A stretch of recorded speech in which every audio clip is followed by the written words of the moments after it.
à l'écoute des radios Mali, les 13h, c'est l'heure de votre journal de la mi-journée.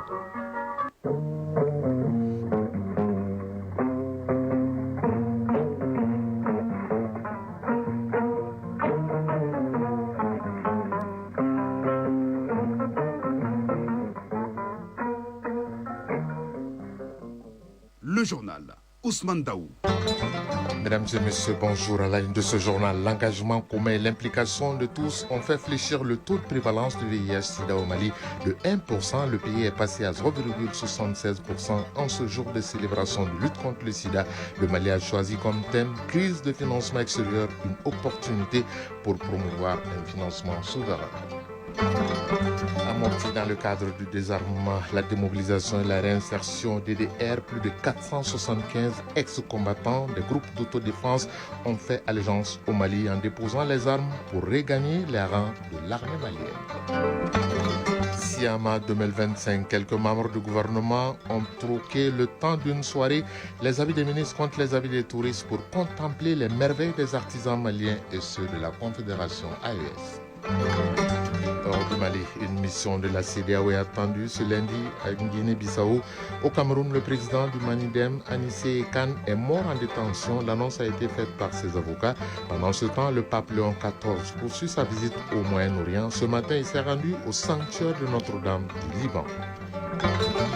En sport, compétition africaine des clubs, le stade malien de Bamako rentre dans l'histoire du football malien en signant la première victoire d'un club malien en phase de poule, la Ligue des Champions. Pendant ce temps, en Coupe de la Confédération, le Doliva assez sombre en Côte d'Ivoire. Voilà pour le sommaire, dans un instant, les détails. Mesdames et messieurs, bonjour. Merci d'avoir choisi Radio Mali pour vous informer. Bienvenue en ce 1er décembre 2025, premier jour du mois de décembre, qui parle de premier jour du mois, parle de montée de couleur au Mali. Eh bien, la traditionnelle montée de couleur a eu lieu à Koulouba, avec en tête le président de la transition, le général d'armée Assimi Goïta, entouré de ses collaborateurs. Même exercice à la primature, sous l'égide du chef de gouvernement, le général de division, Abdoulaye Maïga. Là-bas aussi, on a entonné l'hymne national et monté les couleurs du Mali, à savoir le vert, l'or et le rouge. Le Mali, à l'instar de la communauté internationale, célèbre ce lundi la journée mondiale du sida, comme chaque année, 1er décembre, pour sensibiliser face à l'épidémie du VIH-Sida, mais aussi commémorer les personnes décédées et soutenir les personnes vivant avec le virus. Cette année, le thème retenu est crise de financement extérieur, une opportunité pour promouvoir un financement souverain. Depuis quelques années, le taux de prévalence de la maladie a baissé dans notre pays. De 122 000 cas en 2022, on est passé à 111 000 cas en 2024. Ces chiffres ont été donnés par le secrétaire exécutif du Haut Conseil national de lutte contre le VIH-Sida au Mali, le docteur Ishaka Moumoun Kone. C'était hier dans 13h dimanche. On l'écoute. La tendance du VIH-Sida est quand même à la baisse au Mali. Chose que nous pouvons affirmer et confirmer par des chiffres.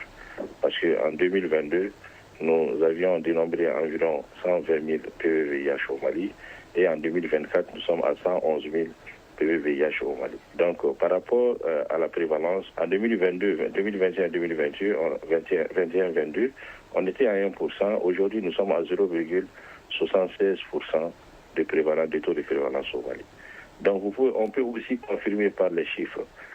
Avec les nouvelles infections, en 2022, on était à un peu plus de 5200 nouvelles infections et en 2024, nous avons enregistré 4003 nouvelles infections. Vraiment, la tendance est à la baisse avec réellement l'apport des plus hautes autorités pour accompagner réellement le secrétariat exécutif dans la coordination, dans le suivi et la mise en œuvre des différents actes. L'implication des plus hautes autorités a accompagné le secrétariat exécutif sur le plan financier, sur le plan matériel, mais aussi la mobilisation de l'ensemble de la société civile avec les crises multidimensionnelles que le Mali a eu à subir, et surtout avec la dernière crise, la dernière décision du gouvernement américain de faire des coupes budgétaires au niveau de la politique de santé.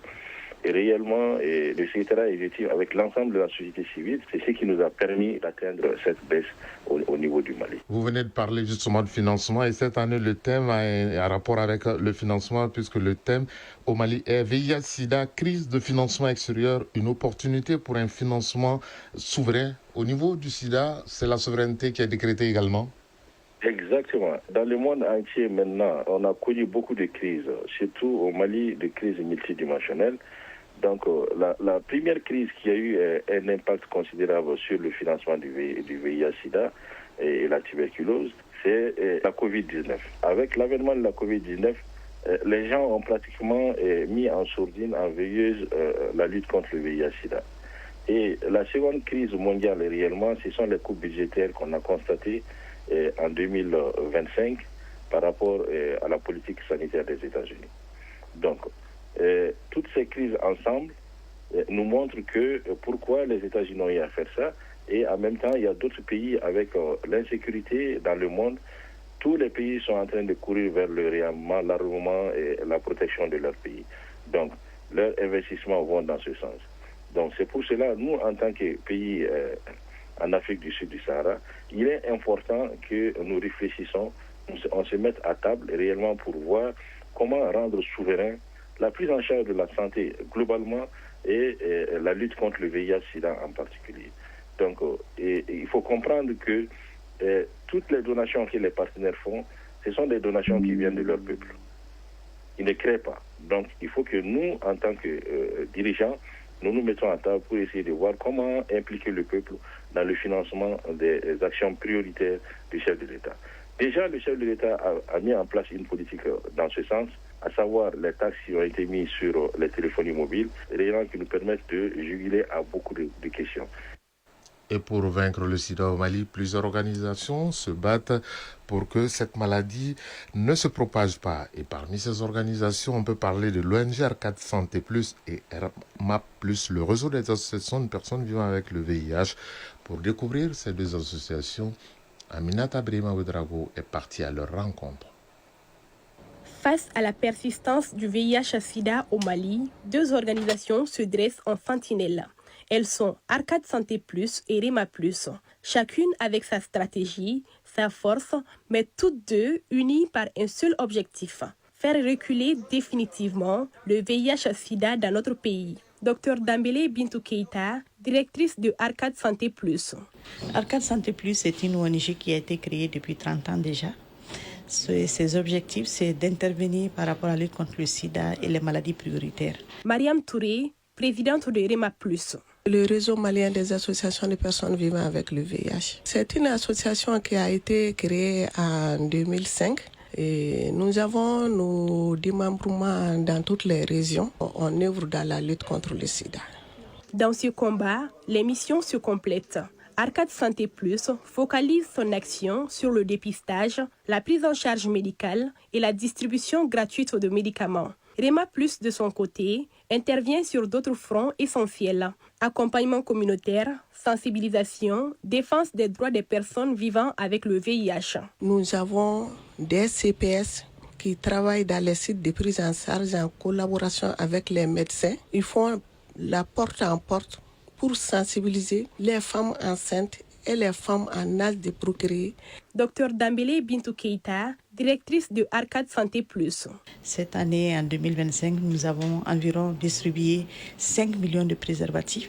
Nous avons réalisé environ 33 000 dépistages ont été réalisés. Nous avons, avec les sites communautaires, réalisé environ la prise en charge de 15 000 patients vivant avec le VIH. Un patient sur 5 Maliens est suivi par Arcade Sida et ses partenaires.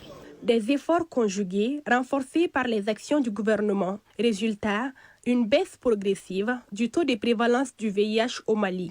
Dr Dambélé Bintou Keïta, directrice de Arcade Santé Plus. Cette prévalence des personnes vivant avec le VIH aujourd'hui, c'est environ 0,85%. Ça concerne la population générale. C'est environ 5,1% des personnes qui sont des personnes usagères de drogues injectables. En ce qui concerne le travail de sexe, c'est environ 8%. Aujourd'hui, nous avons infléchi la tendance générale qui est à la baisse du nombre de personnes vivant avec le VIH. Malgré ces avancées encourageantes, la bataille est loin d'être terminée. Les défis restent majeurs, notamment discrimination persistante, insuffisance des financements, insertion sociale encore difficile. que les financements internationaux que nous avions par rapport à la lutte contre le sida sont en train de diminuer de façon drastique. Donc c'est un principal défi que nous avions et notre souhait, c'est qu'il y ait plus de financements domestiques, que le Mali finance la lutte contre le sida. Mariam Touré, présidente de REMA+. Le sida a été compris, mais c'est la discrimination et le stigma qui persistent. Les personnes vivant avec le VIH, on ne doit pas les discriminer, on doit les accompagner. En ces mois de décembre, consacrés à la lutte contre le VIH-Sida, c'est aussi un appel à la dignité, au respect et à la solidarité envers celles et ceux touchés par le virus. Une vision portée depuis des années par REMA+, et Arcade Santé+, engagés sans relâche sur ces fronts. À présent, parlons artisanat avec le Salon international de l'artisanat du Mali, SIAMA 2025, des membres du gouvernement qui troquent leurs costumes de ministre pour arborer les tenues de touristes et faire une visite au SIAMA. Il s'agit du ministre en charge de la réconciliation, celui en charge de l'environnement et le ministre des Affaires étrangères et de la coopération internationale. Ils sont allés à la découverte des créations des artisans maliens et ceux de la Confédération AES, mais également d'autres artisans venus à travers le monde. Au terme de la visite, les ministres se disent très satisfaits de ce qu'ils ont vu et ont apprécié le génie créateur malien. Compte rendu Bemba Sivi. Certains membres du gouvernement ont visité le site du Salon international de l'artisanat malien. Après avoir sillonné les allées des 540 stands de produits artisanaux, ils se disent ravis de découvrir la créativité de nos artisans. Doumbia Mariam Tangara, ministre de l'Environnement, de l'Assainissement et du Développement durable. Encourager les artisans pour les merveilles qu'ils font dans le cadre de l'artisanat. Vraiment, j'ai été émerveillée et je suis sûre qu'ils feront beaucoup de choses et beaucoup d'innovations dans ce sens. Abdoulaye Diop, ministre des Affaires étrangères et de la coopération internationale. J'avoue que je suis très positivement impressionné par ce que j'ai vu. D'abord, la créativité et l'ingéniosité de nos artisans. Général de corps d'armée Ismaël Ouagé, ministre en charge de la paix et de la réconciliation. Tout le monde sait que l'un des vecteurs les plus importants de la réconciliation de la paix, c'est la culture. Donc il est extrêmement important de savoir que aujourd'hui, la dimension culturelle est l'un des soutiens principaux de l'État du Mali. Vous savez, notre pays est considéré à tort comme une destination difficile, comme un pays qui n'est pas secret, puis comme un pays qui n'est pas fréquenté. Avec les activités culturelles, nous avons montré à la face du monde que nous restons nous-mêmes, que le Mali est un grand pays et que les gens peuvent venir visiter l'art malien. Visiter l'art malien dans toute sa splendeur et découvrir l'art de l'AES, toute chose que les chefs du département en charge de l'artisanat apprécient à juste titre. Mamoun Dafé, ministre en charge de l'artisanat. Ce fut un grand moment, on a fait le grand tour et je crois que les artisans et les créateurs sont très contents. Et merci aux plus autorisés, aux autorités du Mali pour avoir pensé à ce salon pour nos artisans et pour le développement de l'artisanat, de l'économie locale et solidaire de notre pays. Une visite, plusieurs découvertes. Les membres du gouvernement sont retournés très satisfaits en découvrant les créations de nos artisans. Pendant ce temps, à Mopti, dans la Venise malienne, en 5e région, plus de 475 ex-combattants des groupes d'autodéfense de Dana Amassagou, des Donso et des Peuls ont déposé les armes en vue d'intégrer au programme de désarmement, démobilisation, réinsertion DDR dans la région de Mopti. Cette cérémonie de lancement marque une étape cruciale, même importante pour la consolidation de la paix à Mopti, d'où nous appelle Mohamed Ouedraoui. Le processus de désarmement, démobilisation et réinsertion DDR lancé dans la région de Mopti au centre d'instruction militaire de Soufourlaye, un processus qui fait désormais partie intégrante des efforts de consolidation de la paix au Mali. Beaucoup d'ex-combattants d'autodéfense ont déposé les armes. Colonel-major Sek Oumar Doumbia, président de la commission régionale DDR de Mopti. Le processus que nous venons d'entamer est un processus inclusif. Inclusif parce que ça a été par l'initiative déjà présidentielle à travers de mettre le processus de l'accord de paix caduc et en disant déjà de réunir tous les Maliens autour vraiment du dialogue intermalien pour bâtir une paix entre Maliens, entre nous, pour qu'on se dise la vérité, qu'on parle vraiment de la paix ensemble. Première grande étape d'intégration, de réconciliation et de la stabilité qui vise à instaurer la paix et la cohésion sociale dans la région de Mopti.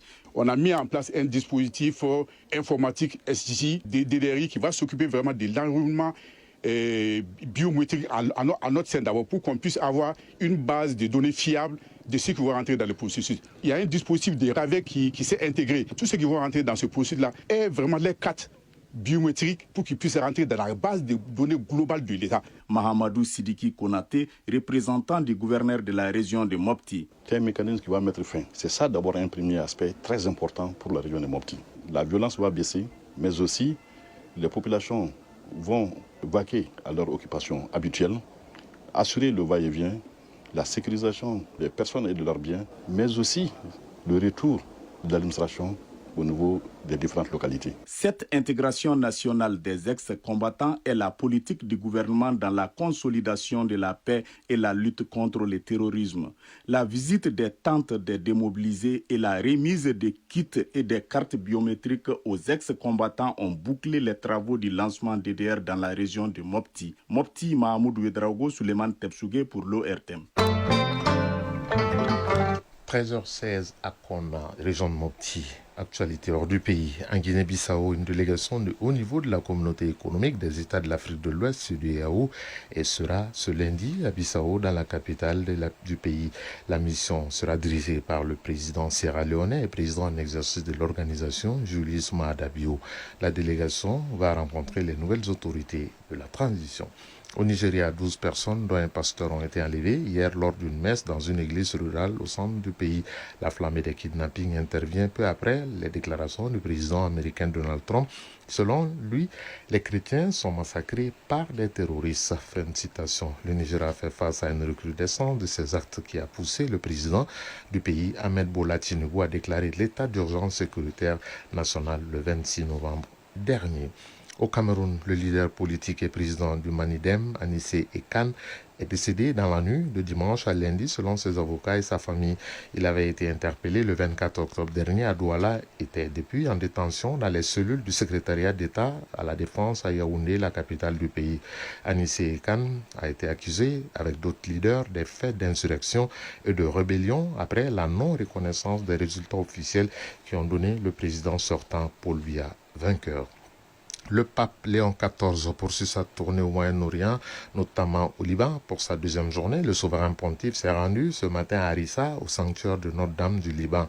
C'est hier qu'il est arrivé dans le pays, accueilli au palais de Baadba par le président libanais Joseph Aoun. Le pape Léon XIV a souligné l'importance d'un État capable de défendre le bien commun et de garantir un avenir à la jeunesse. C'était ce lundi. Aux États-Unis, à l'issue des pourparlers jugés productifs entre Washington et Kiev tenus hier en Floride, le président Donald Trump a estimé qu'il existait de très bonnes chances d'aboutir à un accord de paix. Parallèlement, l'émissaire du chef de l'État américain Steve Witkoff doit s'envoler aujourd'hui pour Moscou afin de poursuivre les négociations avec la Russie autour du plan américain destiné à mettre fin à la guerre.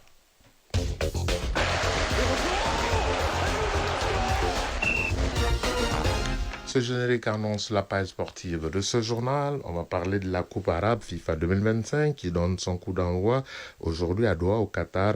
Et sur la scène africaine, l'actualité du week-end a été dominée par la deuxième journée des compétitions africaines des clubs.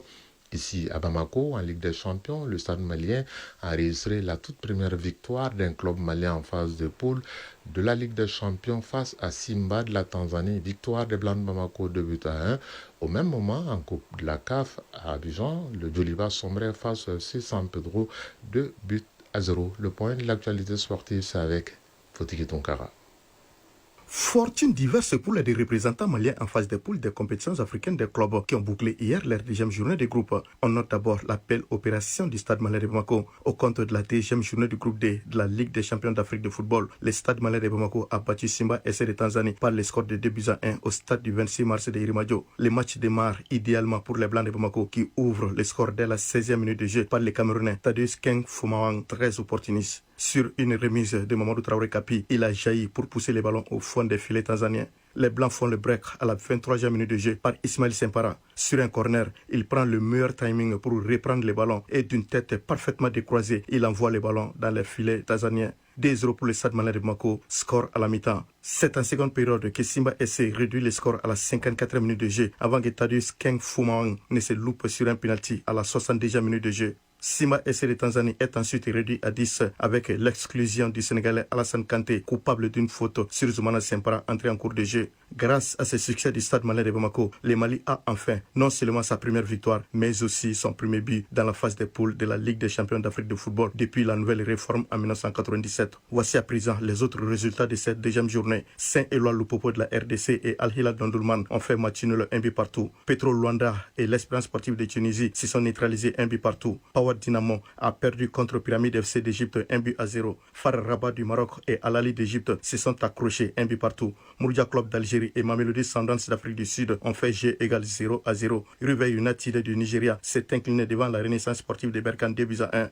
La GS Kabylie et Young African de Tanzanie se sont quittés 2-2, score 0-0. La troisième journée est prévue le 23 janvier prochain. Le Stade Malien de Bamako accueillera Petro Luanda d'Angola. En Coupe de la Confédération, on assiste à une nouvelle déconvenue du Djilwa AC. Au compte de la deuxième journée du groupe A de la Coupe de la Confédération, le Djilwa AC a perdu hier en Côte d'Ivoire contre le FC San Pedro par le score de 2-0, doublé de Draman Kamagaté au 21e et 29e minute de jeu. Ce nouveau revers est la deuxième défaite d'affilée des Rouges de Bamako qui peinent à trouver la bonne carburation, ne serait-ce que pour marquer depuis 2 saisons en phase des poules des compétitions africaines des clubs. Il faudra un sursaut d'orgueil aux Rouges pour mettre fin à cette impasse lors de la troisième journée prévue le 25 janvier prochain. Le Djilwa AC sera en déplacement en Algérie, c'est Lusma. Autre résultat de cette deuxième journée, Singida Black Stars de Tanzanie et Stellenbosch d'Afrique du Sud ont fait match nul 1 but partout. Nairobi United du Kenya a perdu contre Manima Union de la RDC 1-0. L'AS Oto Doyo du Congo-Brazzaville a dominé le CR Belouizdad 4-1. Kaizer Chiefs d'Afrique du Sud et Zamalek d'Égypte se sont neutralisés 1 but partout.